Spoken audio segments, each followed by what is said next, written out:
তীব্র গ্যাস সংকটে চরম ভোগান্তি, ফিলিং স্টেশনে দীর্ঘ অপেক্ষা, টিম আগুনে রান্নায় হিমশিম দশা, কারিগরি ত্রুটিতে সরবরাহ কম, 3 দিনে সমাধানের আশা। ঢাকা আশুলিয়া এলিভেটেড এক্সপ্রেসওয়ের ব্যয় বাড়ছে 9,000 কোটি টাকা। একনেকে 8 প্রকল্প অনুমোদন, বস্ত্র খাতের সমস্যা সমাধানে কমিটি গঠনের নির্দেশ প্রধানমন্ত্রীর। আগামী বছরের শুরুতেই হতে পারে ইউনিয়ন পরিষদ নির্বাচন, জানালেন স্থানীয় সরকার মন্ত্রী। ভোট হবে নিরপেক্ষ, চেয়ারম্যান মেম্বারদের ভাতা বাড়ানোর পরিকল্পনা।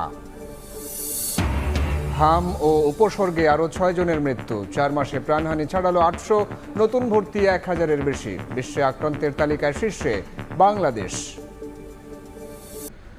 14,041 কোটি টাকা ব্যয়ে 8টি প্রকল্পের অনুমোদন দিয়েছে একনেক। এর মধ্যে ঢাকা আশুলিয়া এলিভেটেড এক্সপ্রেসওয়ের ব্যয় 9,000 কোটি টাকা বাড়ানো হয়েছে। পরিকল্পনা প্রতিমন্ত্রী জানান, ডলারের দাম সমন্বয়, নতুন সংযোজন সহ বেশ কিছু কারণে এই ব্যয় বৃদ্ধি পেয়েছে।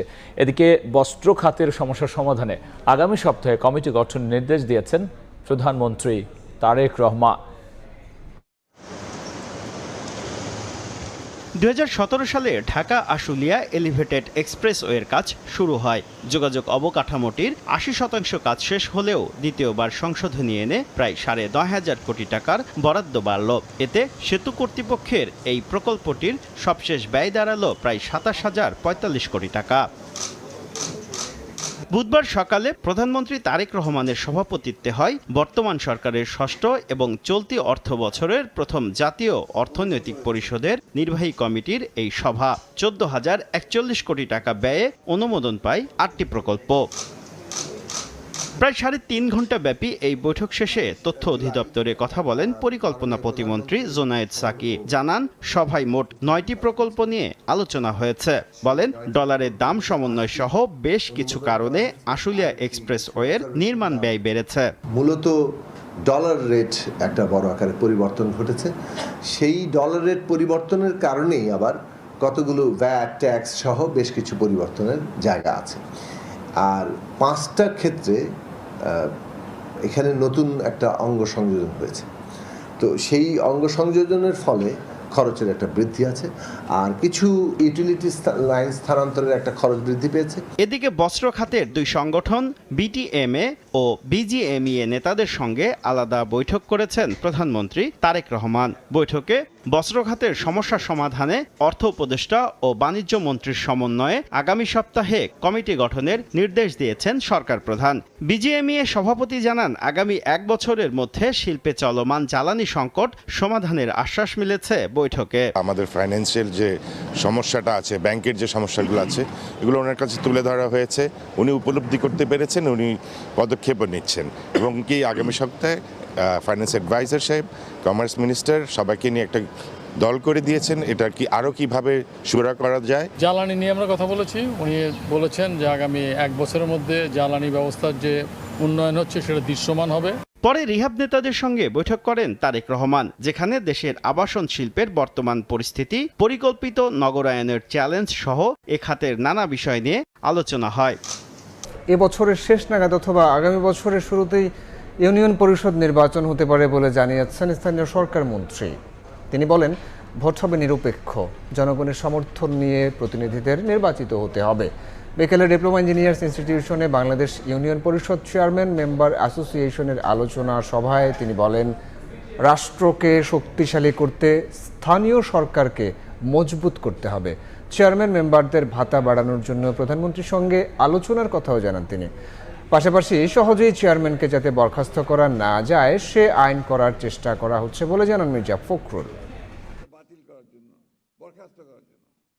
এই বছরে না হোক, সামনের বছর প্রথম দিকে কিন্তু আপনাদের ইউনিয়ন পরিষদের নির্বাচন হবে এবং এই পরের দিন নির্বাচন হবে একেবারে নিরপেক্ষ। আপনাদেরকে জনগণের ভালোবাসা নিয়েই নির্বাচিত হতে হবে। প্রতিটি উন্নয়নের ক্ষেত্রে আপনাদেরকে সম্পৃক্ত করা, জনপ্রতিনিধি সম্পৃক্ত করা, এটা খুব বেশি প্রয়োজন বলে আমি মনে করি। অর্থাৎ স্থানীয় সরকার যারা প্রতিনিধি, চেয়ারম্যান মেম্বার, তাদেরকে কিন্তু আপনার শক্তিশালী করতে হবে। বেসরকারি ব্যবস্থাপনায় 3টি হজ প্যাকেজ ঘোষণা করেছে হজ অ্যাসোসিয়েশন অব বাংলাদেশ হাব। এবার সর্বনিম্ন প্যাকেজে খরচ 5,13,000 টাকা। সর্বোচ্চ প্যাকেজের মূল্য 7,91,000 টাকা নির্ধারণ করা হয়েছে। এছাড়াও আরেকটি প্যাকেজের মূল্য 5,95,000 টাকা ধরা হয়েছে। হাব মহাসচিব জানান, সরকারের সঙ্গে মিল রেখে সাশ্রয়ী প্যাকেজ ঘোষণা করা হয়েছে। 30 জুলাই থেকে চীন মৈত্রী সম্মেলন কেন্দ্রে হজ ও ওমরা মেলা অনুষ্ঠিত হবে। 2027 সালের হজের নিবন্ধন আগামী 24 সেপ্টেম্বরের মধ্যে শেষ হবে। এবার বাংলাদেশ থেকে 1 লাখের বেশি মুসল্লি হজ পালনের সুযোগ পাবেন। হাজিদের যাওয়া আসা থেকে শুরু করে হজ পালন সবকিছুর ব্যবস্থা সরকারি ও বেসরকারি দুইভাবেই করা হয়। মঙ্গলবার সরকারিভাবে হজ প্যাকেজ 2027 ঘোষণার পর বুধবার বেসরকারি প্যাকেজ ঘোষণা করে Hajj Agencies Association of Bangladesh HAAB. বুধবার রাজধানীর পল্টনের একটি হোটেলে সংবাদ সম্মেলনে হাব সভাপতি জানান, সরকার ঘোষিত প্যাকেজের সঙ্গে মিল রেখে সর্বনিম্ন 5,13,000 সহ মোট 3টি প্যাকেজ করা হয়েছে। 1 নম্বর হজ প্যাকেজ 7,91,060 টাকা। হজ প্যাকেজ 2 নম্বর যেটা সাধারণ, সর্বমোট মূল্য হচ্ছে 5,95,580 টাকা। 3 নম্বর যেটি সরকারের সাথে আমরা তাল মিলে করেছি, সেটার সর্বমোট মূল্য হচ্ছে 5,13,545 টাকা। সুশৃঙ্খল হজ ব্যবস্থাপনায় মধ্যস্বত্বভোগীকে বড় চ্যালেঞ্জ হিসেবে উল্লেখ করে হাব মহাসচিব জানান, সার্বিক বিবেচনায় এবার কমেছে হজের খরচ।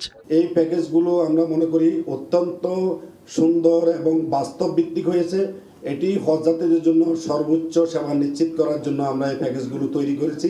আগে প্যাকেজে কোরবানি অন্তর্ভুক্ত থাকতো না, এবার প্যাকেজে কোরবানি অন্তর্ভুক্ত। আগে প্যাকেজে খাবার অন্তর্ভুক্ত থাকতো না, এবার প্যাকেজে খাবার অন্তর্ভুক্ত। চাঁদ দেখা সাপেক্ষে আগামী বছরের 15 মে পবিত্র হজ অনুষ্ঠিত হতে পারে। এর আগে হজ ফ্লাইট শুরু হবে 8 এপ্রিল থেকে। মঙ্গলবার সরকারি ব্যবস্থাপনায় সর্বনিম্ন হজ প্যাকেজের মূল্য নির্ধারণ করা হয় 5,05,000 টাকা। অপর প্যাকেজ 6,15,000 টাকা নির্ধারণ করা হয়। বাংলাদেশের সংস্কার ব্যবস্থাকে জোরালোভাবে সমর্থন করে যুক্তরাষ্ট্র, তবে রাজনৈতিক দলগুলোর মধ্যে আলোচনার মাধ্যমে সেটি বাস্তবায়নের আহ্বান ওয়াশিংটনের। এনসিপি নেতাদের সঙ্গে বৈঠকে এই আহ্বান জানান ঢাকায় নিযুক্ত মার্কিন রাষ্ট্রদূত ব্রেন্ট টি ক্রিস্টেনসন। এনসিপি কার্যালয়ে মার্কিন দূতাবাসের 3 প্রতিনিধির সঙ্গে বৈঠকের পর গণমাধ্যমে বিষয়টি নিশ্চিত করেন দলের মুখপাত্র আসিফ মাহমুদ। তিনি জানান, মার্কিন বাণিজ্য চুক্তি নিয়ে মার্কিন দূতাবাসের কারোর সঙ্গে এনসিপির আলোচনা হয়নি। ভূ রাজনৈতিক প্রেক্ষাপটে চীন, ভারত ও মার্কিন যুক্তরাষ্ট্রের অবস্থান বাংলাদেশের জন্য গুরুত্বপূর্ণ। সেটি বিবেচনায় দ্বিপাক্ষিক ও বহুপক্ষীয় সম্পর্ক উন্নয়নে আলোচনা হয়েছে বলেও জানান সজীব ভূঁইয়া।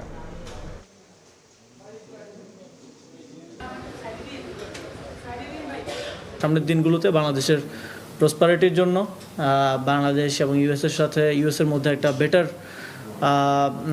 ডিপ্লোম্যাটিক রিলেশনের বিষয়, এবং বাংলাদেশকে বা আমাদের দিক থেকে বিশেষ করে বাংলাদেশকে কিভাবে এই সাউথ এশিয়ার একটা strong economic and strong country হিসেবে গড়ে তোলা যায়, এ বিষয়ে আমাদের মধ্যে বিস্তারিত আলাপ আলোচনা হয়েছে।